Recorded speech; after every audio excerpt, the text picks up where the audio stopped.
అండి. ఒక మంచి హెయిర్ ఆయిల్‌ని అయితే తయారు చేస్తానండి. ఈ వీడియోలో నేను జుట్టు ఊడడం తగ్గి హెయిర్ గ్రోత్ అనేది బాగా పెరిగి నల్లగా, ఒత్తుగా హెయిర్ అనేది చాలా బావుంటదండి. ఇది వాడాక నా హెయిర్ ఫాల్ అనేది చాలా వరకు కంట్రోల్ అయిందండి. దానికోసం నేను ఉసిరికాయ పౌడరు, మందార పువ్వుల పౌడరు అండ్ గుంట కలవరాకు పౌడరు నేను ఆన్‌లైన్‌లో అయితే తెప్పించానండి.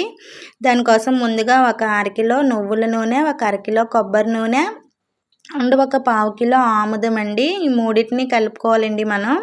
తర్వాత నేను తెప్పించిన ఈ పౌడర్‌లో 2 స్పూన్ల గుంట కలవరాకు పౌడరు, 2 స్పూన్ల ఆమ్లా పౌడరు, 2 స్పూన్ల మందార పువ్వుల పౌడర్ అండి. ఇవి మనకి న్యాచురల్‌గా దొరికితే వాటిని కూడా వాడుకోవచ్చండి. కానీ అవి అందరికీ అవైలబుల్‌గా ఉండవు కాబట్టి నేను ఆన్‌లైన్‌లో తెప్పించానండి. ఈ ప్రొడక్ట్ లింక్ ఎవరికైనా కావాలి అంటే కామెంట్ చేయండి. నేను కామెంట్ బాక్స్‌లో లింక్ అయితే ఇస్తానండి. కొన్ని మందార పువ్వులని కూడా వేసేసానండి. కొద్దిగా మెంతులు, కొంచెం కరివేపాకు కూడా వేసి మూడిటిని కలుపుకొని బాగా మరిగించుకోవాలండి. అంతేనండి. చాలా ఈజీగా మనం ఈ హెయిర్ ఆయిల్‌ని తయారు చేసుకోవచ్చండి. చల్లారిన తర్వాత ఒక గాజు సీసాలో వడకట్టుకొని మనం నార్మల్‌గా హెయిర్ ఆయిల్ ఎలా అయితే యూజ్ చేసుకుంటామో అలాగే యూజ్ చేసుకోవచ్చండి. అంతే అండి. ఈ వీడియో నచ్చితే లైక్ చేయండి, షేర్ చేయండి, సబ్స్క్రైబ్ చేయండి.